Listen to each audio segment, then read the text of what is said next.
Vamos abrir as nossas Bíblias. Romanos 8, versículo 14 ao 17. Nós vamos pensar um pouco sobre a nossa filiação, filiação em Deus, por meio de Cristo Jesus, na adoção do Espírito dele. Com a sua Bíblia aberta, vamos ler o texto. Texto pequeno, mas muito significativo. Porque todos os que são guiados pelo Espírito de Deus são filhos de Deus. Pois vocês não receberam um espírito que os escravize para novamente temerem, mas receberam um espírito que os torna filhos por adoção, por meio do qual clamamos, Abba, Pai. O próprio Espírito testifica ao nosso espírito que somos filhos de Deus. Se somos filhos, então somos herdeiros, herdeiros de Deus, co-herdeiros com Cristo, se de fato participamos dos seus sofrimentos, para que também participemos da sua glória. Obrigado, Senhor, pela sua palavra, e que agora, Deus, por favor, na dependência do seu Espírito, me ajude, ó Deus, a poder passar essa mensagem, que seja viva e eficaz no coração de cada um. É o que eu oro em nome de Jesus. Amém. Paulo está dizendo a respeito do seu testemunho sobre o Espírito Santo de Deus. Espírito Santo que alguns interpretam como uma força, como energia, como algo que não tem uma personalidade, mas que a Bíblia nos leva a crer que é uma pessoa, membro da Trindade Santa. Alguns dizem a terceira pessoa da Trindade, mas ele é a pessoa do Espírito Santo, aquela que mora em nós, no momento em que nós conhecemos e aceitamos a Jesus Cristo como Senhor e Salvador. O Espírito Santo é o Deus que habita em você, que é salvo por Cristo Jesus. E essas características dos filhos de Deus também são características do próprio Espírito.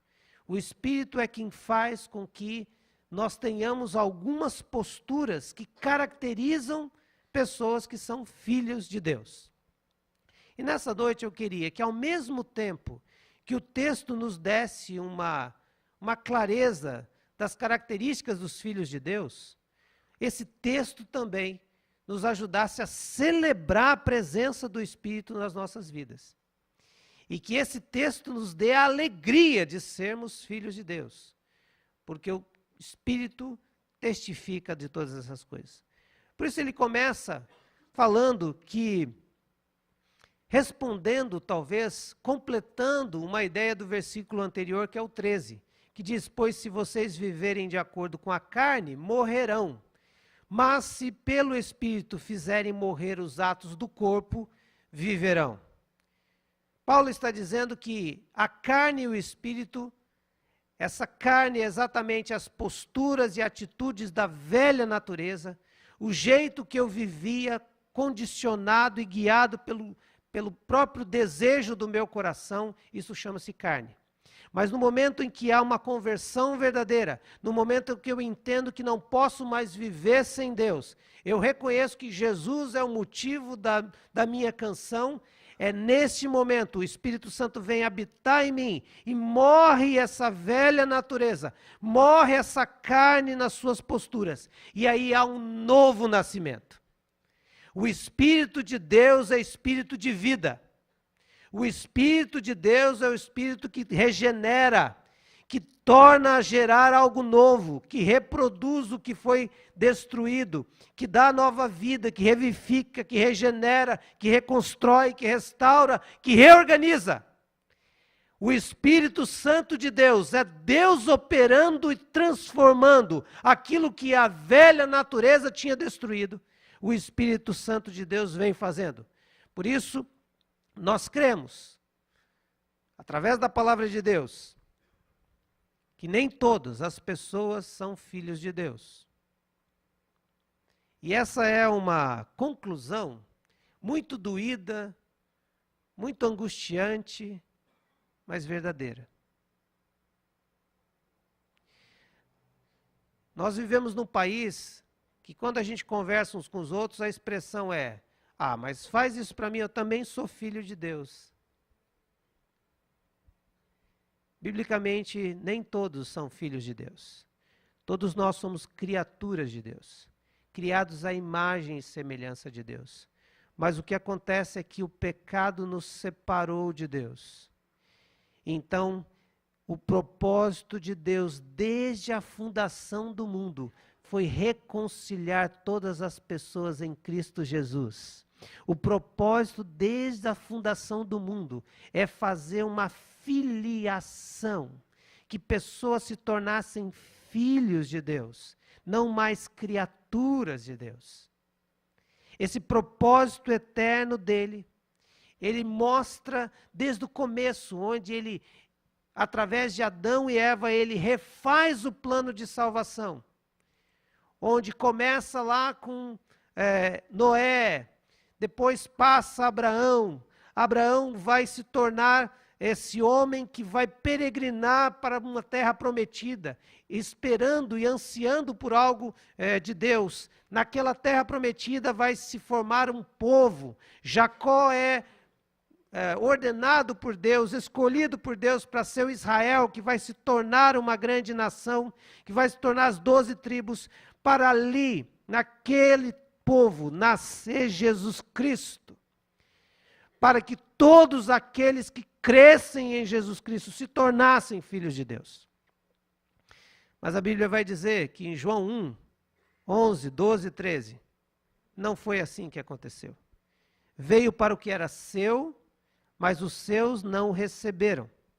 Contudo, aos que... Pode colocar na tela esse versículo, Beate? Contudo, aos que o receberam, aos que creram no seu nome, deu-lhes o direito de se tornarem filhos de Deus. Os que não nasceram por descendência natural, nem por vontade da carne, nem por vontade de algum homem, mas nasceram de Deus. O ponto que a Bíblia está nos dizendo é que existem criaturas, pessoas que Deus ama e que cuida com a sua graça comum, porque Ele ama a criação que Ele fez. Mas Ele entende que o pecado separou essa criação de Deus e precisa ser reconciliado no seu Filho. E essa reconciliação é que faz as pessoas serem criaturas, nascidos de nascimento natural, nascido da carne, possa se tornar agora filho de Deus, porque não foram nascidos nem de homem, nem de carne, nem de vontade de homem, mas foram nascidos de Deus. O novo nascimento é que faz com que a gente nos torne filhos de Deus. Não tem outro meio, não tem outra maneira, não tem outro jeito. Por isso que o próprio Jesus vai conversar com Nicodemos em João 3, 6, 7 e 8, e vai dizer: o que nasce de carne é carne, nascimento natural, mas o que nasce do Espírito é Espírito. Não se surpreenda pelo fato de eu ter te dito, é necessário que vocês nasçam de novo. E o vento sopra onde quer. Você o escuta, mas não pode dizer de onde vem, nem para onde vai. Assim acontece com todos os nascidos do Espírito. Eles não têm o domínio mais. São nascidos do Espírito. Nem que se quiserem comprar isso que é de graça, eles não podem, porque essa é uma ação do Espírito. Nós não sabemos onde o vento está, não sabemos onde ele vem, ele sopra onde ele vai, ele tem o seu domínio. Aliás, falando em vento, a gente está vendo muito bem isso acontecer.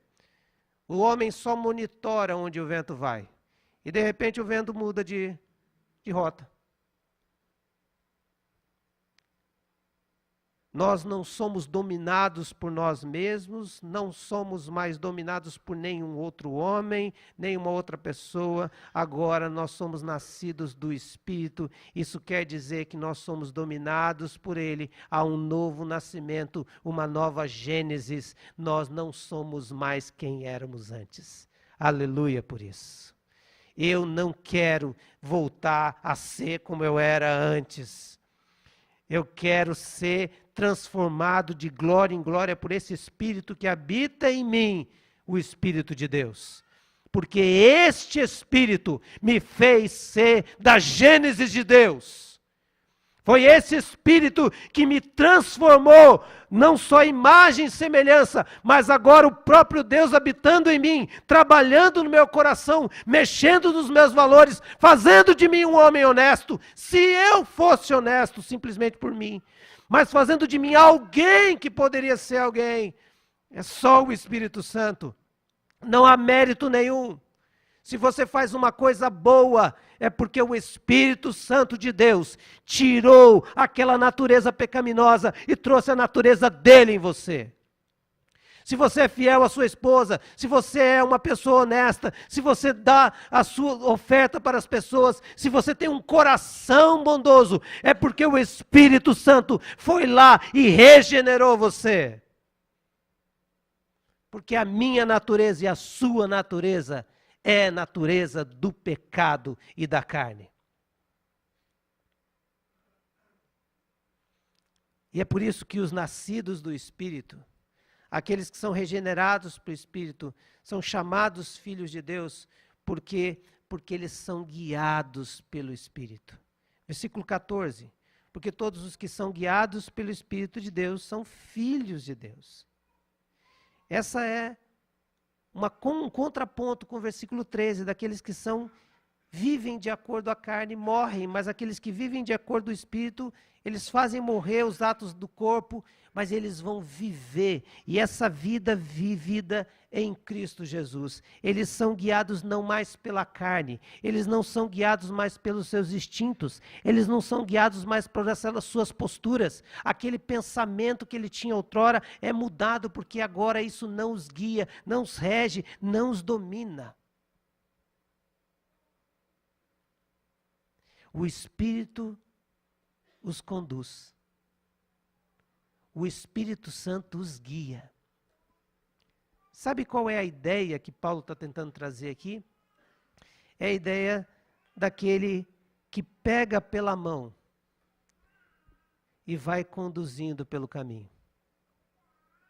É aquele que vai puxando a gente amorosamente para o caminho certo.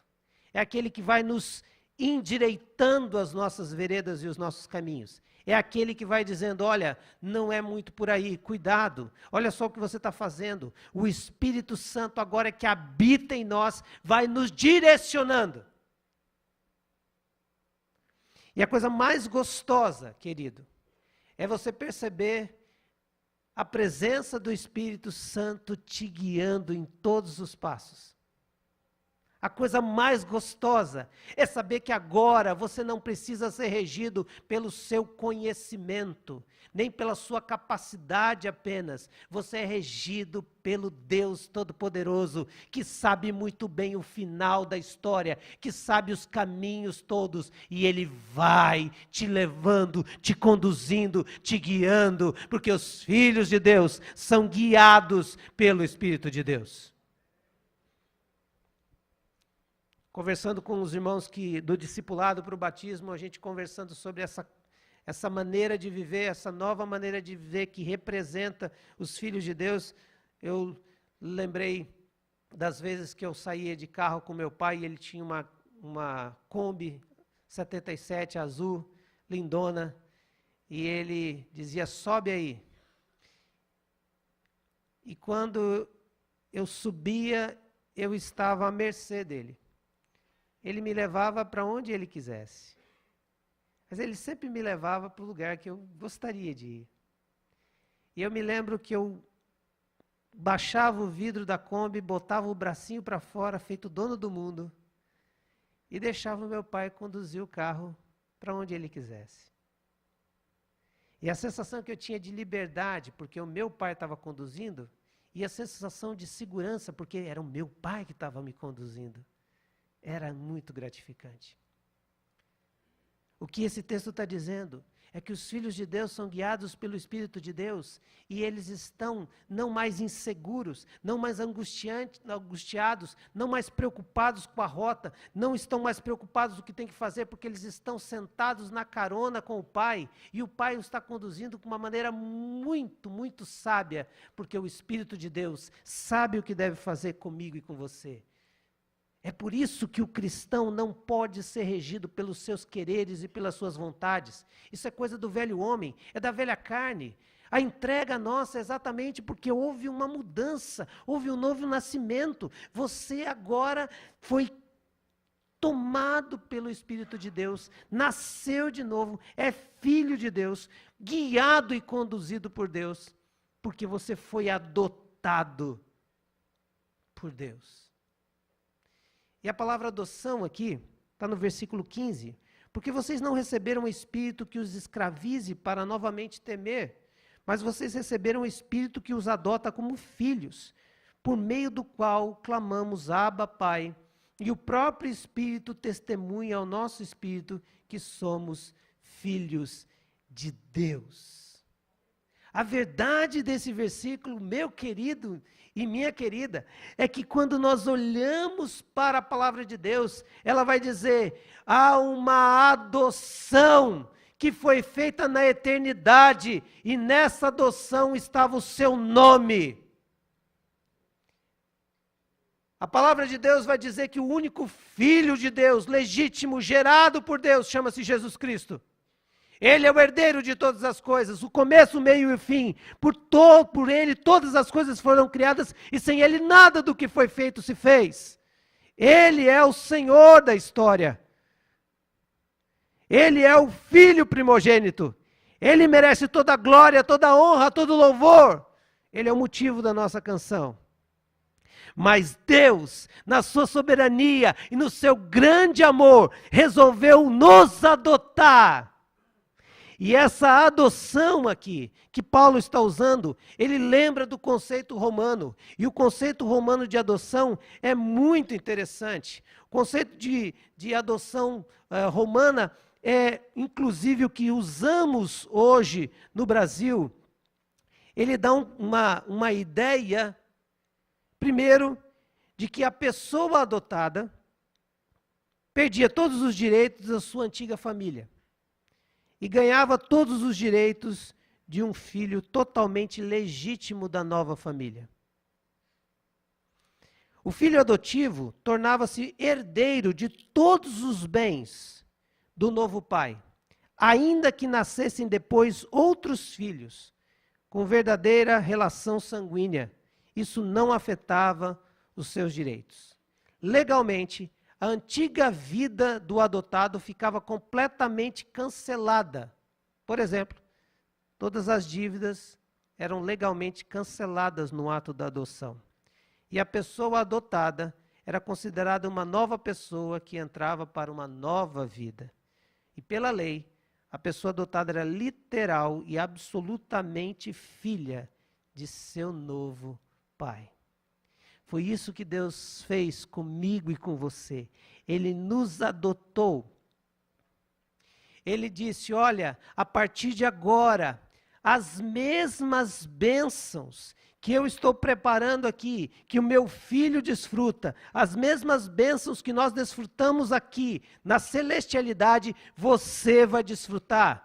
Da presença minha, você vai desfrutar. Da graça minha, você vai desfrutar. Da glória minha, você vai desfrutar. Você agora, não há diferença entre ninguém, porque você também, agora eu estou te adotando, para ser o meu filho amado, a minha filha amada. Isso quer dizer que quando eu e você estamos longe de Cristo, nós estamos à mercê de um mundo cruel.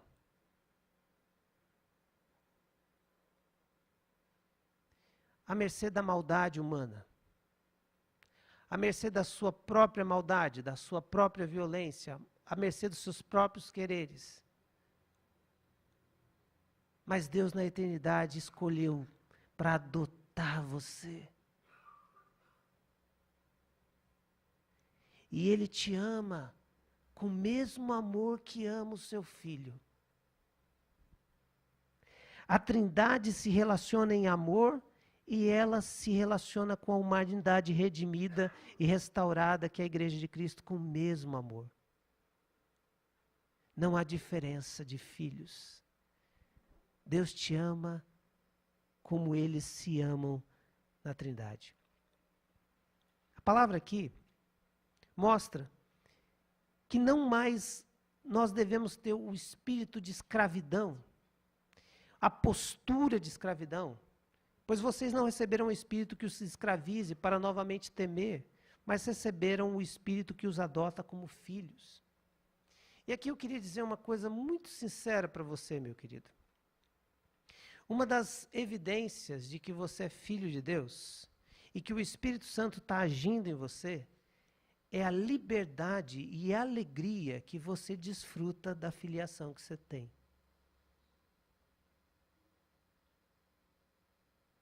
A diferença é que existem pessoas religiosas e existem filhos. O religioso, ele consegue ver Deus apenas como um juiz severo.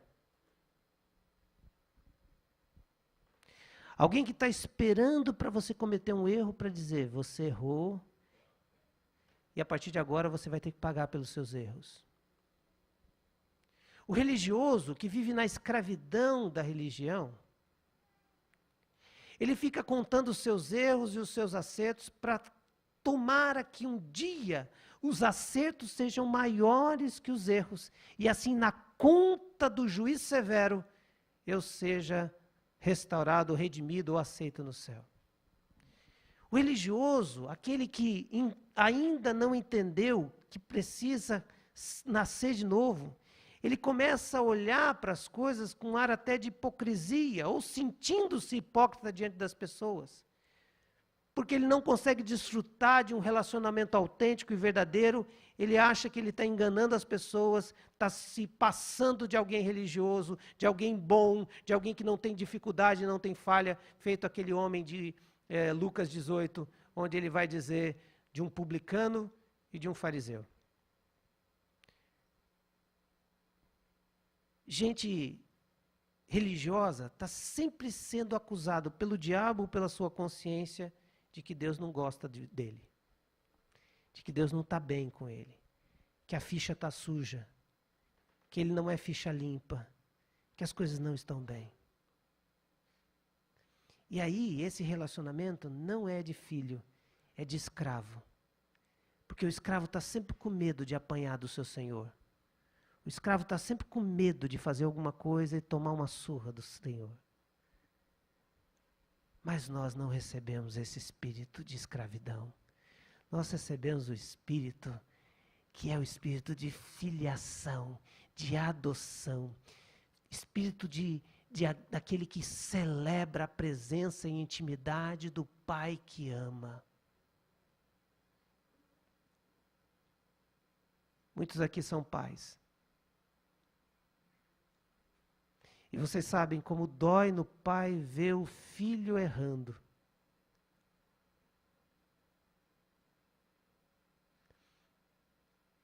Mas porque a gente é pai, a gente quer fazer de um jeito que seja o melhor para esse filho. Se nós, sendo mal, sabemos dar boas coisas para os nossos filhos, que dirá a Deus, a palavra de Deus vai mostrar. O nosso Pai é um Pai que nos trata com tanto amor, com tanto cuidado. Ele nos repreende em amor, Ele nos direciona para o que é melhor. Ele está sempre com o coração aberto, Ele não me acusa, mas Ele mostra as minhas saídas. Esse termo adoção é a ideia de um filho deliberadamente escolhido por seu pai adotivo, para perpetuar o seu nome e herdar a sua propriedade. Alguém que foi escolhido a dedo. ele não é nem um pouquinho inferior ao status de um filho nascido segundo o curso natural normal da natureza. Até podia desfrutar mais plenamente da afeição do pai e reproduzir com muito mais dignidade o caráter do pai. Deus nos adotou. E porque nós somos adotados de Deus, amados de Deus, tanto quanto o seu próprio filho, o seu espírito é um espírito de alegria e de liberdade com o Pai. É por isso que eu tenho uma certa dificuldade com as liturgias das nossas igrejas que são um pouco frias. Eu sou contra as bizarrices e as esquisitices. Mas às vezes nós parecemos que não estamos diante do papai. Por acaso, na casa do pai, a gente fica com vergonha? Casa do pai, a gente abre a geladeira. A gente pega o pudim. A gente vai direto no refrigerante. E se não está aberto, a gente abre. Porque há liberdade na casa do pai. Na casa do pai, a gente ri mais, porque está na casa do pai. Na casa do pai, a gente celebra mais, porque está na presença do pai. Na presença do pai, a gente consegue falar coisas que a gente não falaria com os outros, porque os outros não são íntimos, mas o pai é. E o Espírito nos dá essa liberdade com o pai, tanto que nos auxilia nas nossas orações com o pai. E é isso que ele vai dizer, olha, por meio do Espírito é quem clamamos Abba, Pai. Abba é um termo aramaico para dizer, num tom enfático dos judeus, que aquela pessoa, aquele lá, é um paizinho, um jeito carinhoso, um jeito familiar, um jeito bem querido de dizer paizinho amado. O Espírito Santo nos dá essa liberdade de orarmos, de clamarmos, de termos liberdade de alegria, de dizer o que pensamos, de abrir o nosso coração e saber que papai está nos ouvindo. E não só nos ouvindo, mas com poder de resolver, de restaurar, de trabalhar naquilo que precisa ser feito. É essa dimensão de oração, onde muitos dos nossos irmãos passam tempos na presença de Deus, que nós precisamos resgatar, porque nós somos filhos, tanto quanto eles. Às vezes você olha para um irmão e diz assim, rapaz, o cara ora, e a gente sente que ele tem intimidade com Deus. Como eu gostaria de ter essa intimidade com Deus. Eu imagino que o Papai do Céu diz assim, mas você tem. É só fechar os seus olhos, é só falar comigo. É só colocar o seu coração, porque o Espírito Santo já está em você. É só você entender que há um acesso ilimitado ao trono da graça, banda larga que nunca cai. É algo de acesso imediato, fechou os olhos, teve o coração penetrado, eu já estou com você o tempo todo, porque eu estarei convosco desde a consumação dos séculos. Porque o meu espírito testemunha com o seu espírito que você é filho de Deus. Eu não sei se você consegue entender isso, meu irmão. Mas isso quer dizer o seguinte, que não existe coisa mais preciosa do que o seu relacionamento com o seu pai.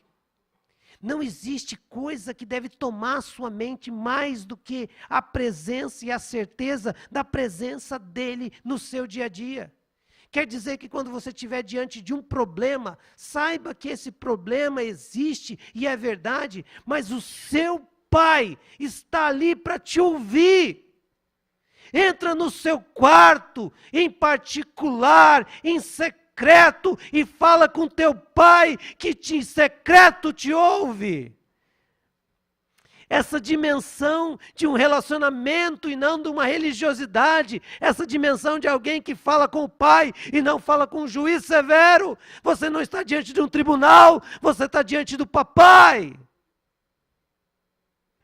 E aí nós vamos percebendo que o Espírito vai testificando que nós somos filhos de Deus, não porque somos santos ou porque não temos erros, mas porque o amor de Deus nos constrange. A presença do Espírito vai dizendo e testificando: Deus está ouvindo, o Pai está ouvindo a sua oração. Fala! É por causa dessa mudança que Deus faz na nossa história que a gente acredita que o Espírito está testificando que nós somos filhos de Deus. É por causa da mudança de governo na nossa vida que nós acreditamos que o Espírito está testificando que nós somos filhos de Deus. É por causa de crer que, apesar das mazelas do pecado, a fé é uma obra do Espírito Santo na minha vida, é que eu creio na presença do Espírito na minha vida. É porque eu creio que Cristo está fazendo em mim uma obra maravilhosa, que é obra do seu Espírito, testifica que o meu Espírito, que eu sou filho de Deus. É porque eu percebo no meu dia a dia Deus conduzindo a minha história, mesmo em caminhos que eu não acreditaria que estaria hoje. O Espírito me testifica com o meu espírito que eu sou filho de Deus. Não há mérito nenhum em mim. É uma herança que eu não mereço. Aliás, o conceito de herança é exatamente essa. Herança é algo que pai faz e deixa para filho.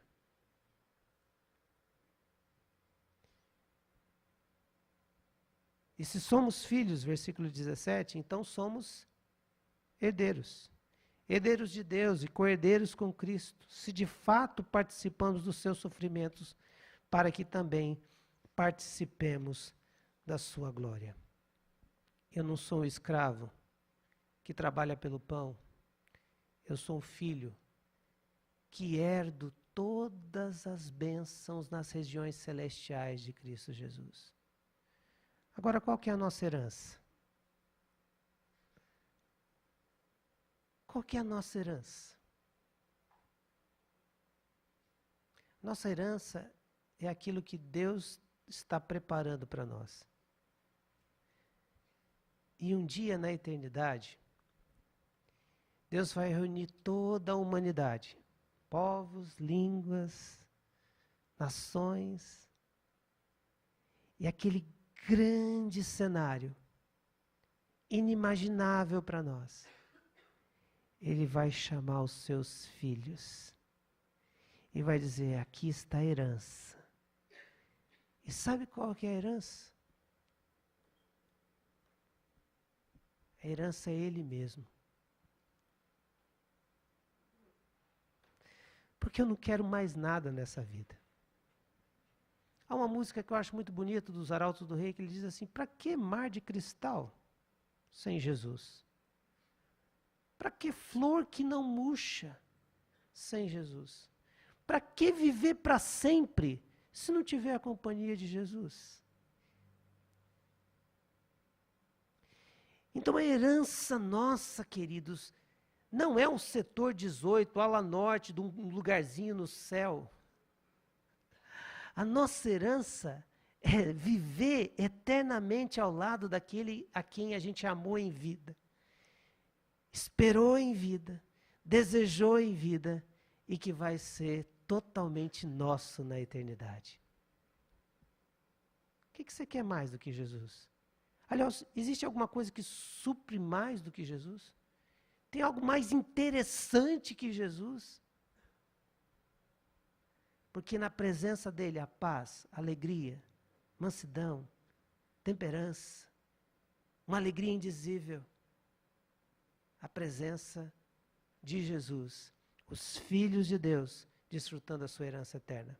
Nós somos herdeiros disso tudo e co-herdeiros com Cristo, porque por Ele, para Ele, são todas as coisas. Qual a implicação disso? Como é que você está vivendo, querido? Eu não estou dizendo que a gente não passa por momentos de tristeza, de frustração. Não estou dizendo que o crente tem que ser triunfante ou triunfalista. Eu estou dizendo que o cristão precisa tomar posse de uma verdade. Ele é filho de Deus. Isso representa que o Espírito Santo é consolador e habita nele. E a certeza que nós temos é que nós não estamos correndo para algo que perece. Nós não estamos correndo para adquirir coisas nessa vida, embora elas são necessárias, nós estamos correndo para uma coroa imperecível. E que essas coisas, apesar de tensas e densas, elas são temporárias. Porque não foi isso que papai nos prometeu. Sabe que nós precisamos voltar a ser crianças no nosso relacionamento com o Papai do Céu? Sabe como é que é o relacionamento de criança com o Papai do Céu? Papai prometeu que vai levar você para tomar sorvete.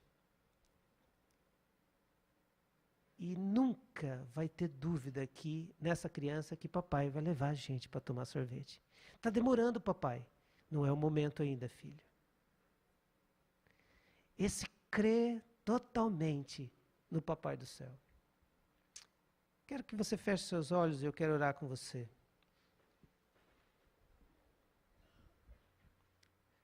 Sabe qual que é a minha preocupação? A minha preocupação são filhos que ainda não entenderam a sua identidade. Filhos que ainda se angustiam tanto por coisas que papai gostaria de tomar conta. Filhos que ainda agem como se fossem pessoas órfãs. Que não falam nada para o papai.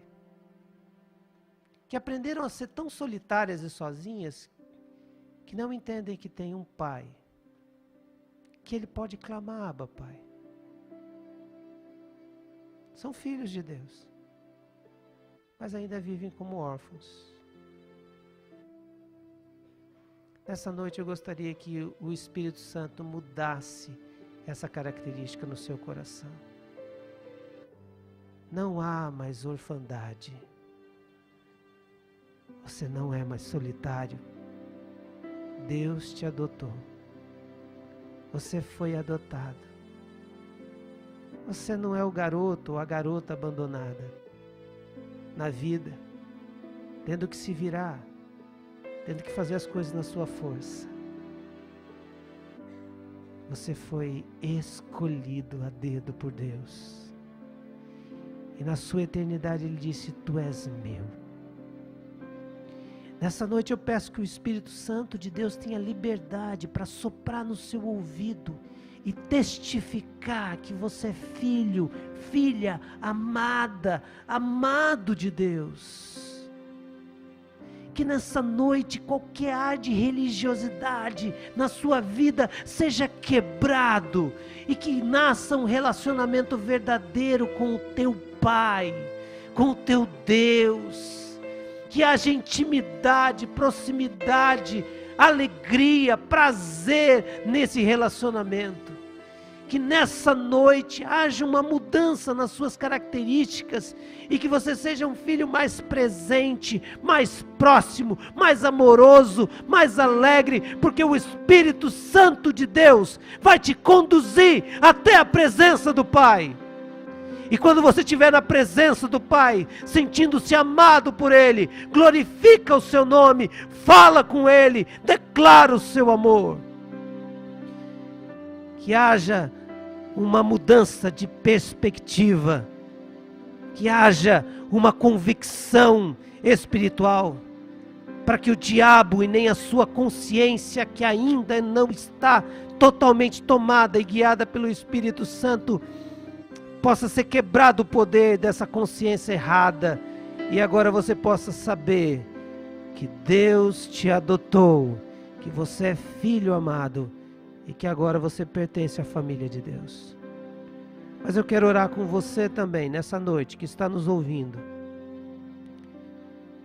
Mas ainda você não entendeu, não reconheceu, ou não entregou a sua vida a Jesus. O caminho da filiação e da adoção passa pela conversão. A entrega do seu caminho a Jesus. A entrega do seu coração a Jesus. A entrega dos teus medos a Jesus. a entrega das tuas vitórias a Jesus, a entrega do seu controle a Jesus. E eu peço agora que o Espírito Santo te convença disso. E que nessa noite você faça essa mudança de transição. Tem alguém aqui nessa noite? Eu peço a toda a igreja que esteja orando, clamando ao Senhor, clamando ao Papai, que gostaria, que entende, que chegou a hora em que o próprio Espírito está te dizendo: é hora de uma decisão, é hora de uma entrega, é hora de um passo em direção ao Pai, para que Ele te adote como filho. Tem alguém nessa noite que entende que este é o momento? Eu gostaria que você levantasse a sua mão onde você está. Tem gente orando, tem gente clamando ao Senhor. Mas se você não tem essa convicção a respeito dessa adoção, é bem provável que isso ainda não aconteceu. Mas nessa noite, o Espírito Santo quer selar esse compromisso. Quer soprar no seu ouvido e dizer: agora você é meu. Tem alguém que gostaria de fazer isso? Levanta sua mão, eu quero orar com você. Glória a Deus. Glória a Deus. Pai amado, nessa noite de maneira muito especial, eu quero te pedir, Senhor, que o Senhor esteja tirando toda a frieza dos nossos relacionamentos contigo. Se tem, Deus, aqui filhos que há muito tempo não falam contigo como um filho fala com o pai, eu peço que o teu Espírito agora vá quebrando esse gelo, que o teu Espírito esteja agora aquecendo este coração. Se o relacionamento esfriou, Senhor, eu peço agora que o teu Espírito aqueça esse coração, gera nele e nela o sentimento de um desejo, de uma vontade, de uma ânsia no Espírito, em te buscar de todo o coração. Pai, a tua palavra diz que buscar-me-eis e me achareis quando me buscardes de todo o vosso coração.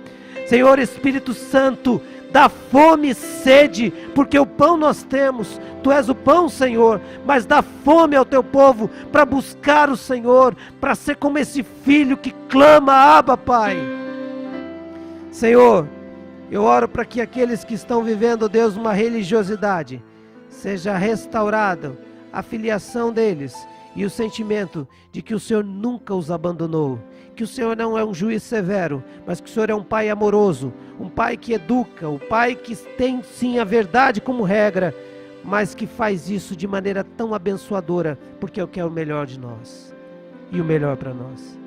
Pai, se tem alguém que está longe da tua casa, como o filho pródigo da parábola de Lucas 15, nós oramos, ó Deus, que neste momento o teu Espírito faça cair em si e perceber o quão perigoso é esse caminho longe da casa do Pai, e que haja restauração, retorno, reconciliação, porque eu sei que o Senhor está ansioso por essa volta.